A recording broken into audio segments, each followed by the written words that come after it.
So I'm about to show y'all one of my favorite TV shows ever. This is The Leftovers on HBO Max. Well, it was on HBO, now it's on HBO Max.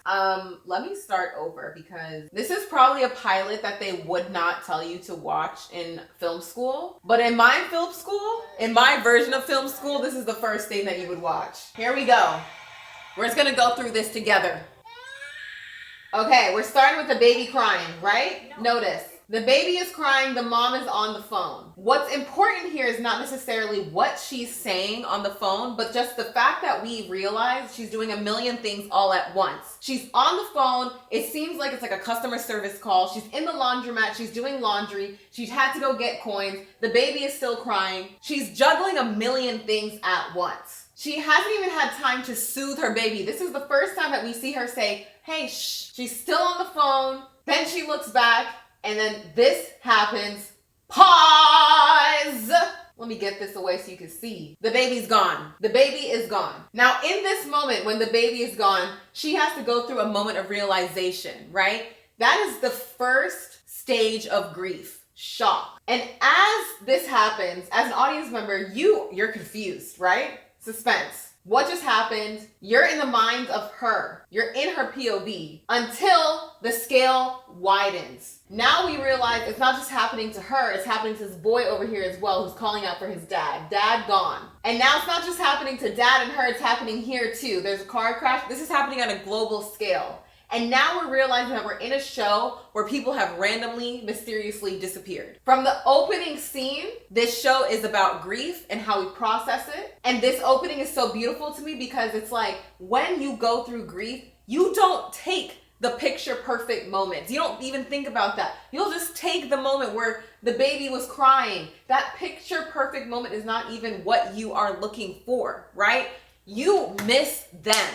You just miss them. And so starting with this not picture perfect moment, showing that she was taking that moment for granted, it makes the audience question, what do I take for granted? That's what this show is about. What are we taking for granted in life? What actually is important in life? How do we hold on to humanity amidst grief? Or do we let it completely not just change who we are, but change how we see life to the point that we're no longer living? And if you continue in this episode, there's so much symbolism about that, but the one thing I'm gonna focus on is the character opening scene. So we had the opening scene for the show, now this is the opening scene for the protagonist. He's jogging, he comes across this dog. What do dogs symbolize, right? Let's pause here just for a second. This dog is walking towards him. What does that symbolize? That is humanity. Dogs are so close to being human to us that this exchange right here is gonna tell us everything that we need to know about the world. The way that these two connect as beings is gonna tell us everything that we need to know. So let's continue. He calls out to the dog, telling him to come forward, and the dog is listening. This connection is about to happen.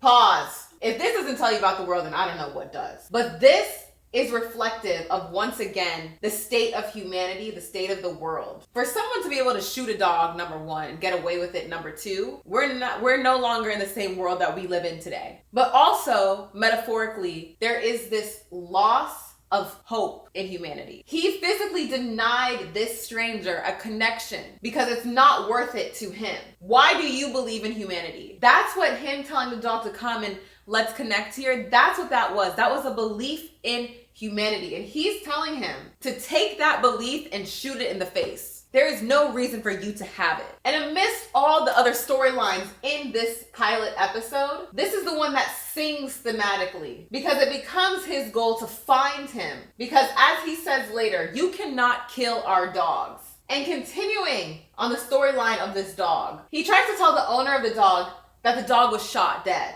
And she doesn't care. Again, this disbelief in humanity, no hope, and yet he's trying his best to believe. Let's look at that exchange. So you might want to. Dad has been gone for 3 years, ran away, never came back.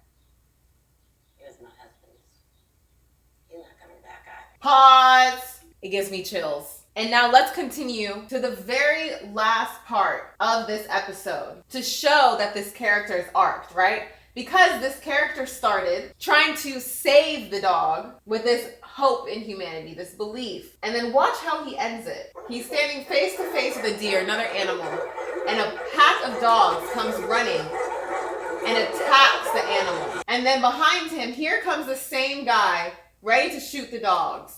And what he tells him is, these are no longer our dogs, meaning humanity is no longer the same. You should not have any belief or hope in it anymore. And that is symbolic by this character arc. In the opening scene, he wanted to connect with the dog, save the dog. And now in the closing scene, he raises his gun and he shoots at them. Pause. When you're writing your pilots, this is something that we all hope to achieve. That beautiful arc. Complete 180 from the beginning. So we can see that his journey is going to be about that battle. That battle of preserving hope and life, belief in something, and realizing that that's no longer the reality. And if you look at that theme, it's present in most of his scenes. Throughout this episode, he has tried his hardest to preserve his family. Look here, his wife left home and joined this cult, and here he is in front of the house saying to her, "Oh, pause! Chills!" That's the way the scene work is done in this show. That's the theme. And that is a fire pilot. I don't know what else to tell you. You gotta go watch it yourself.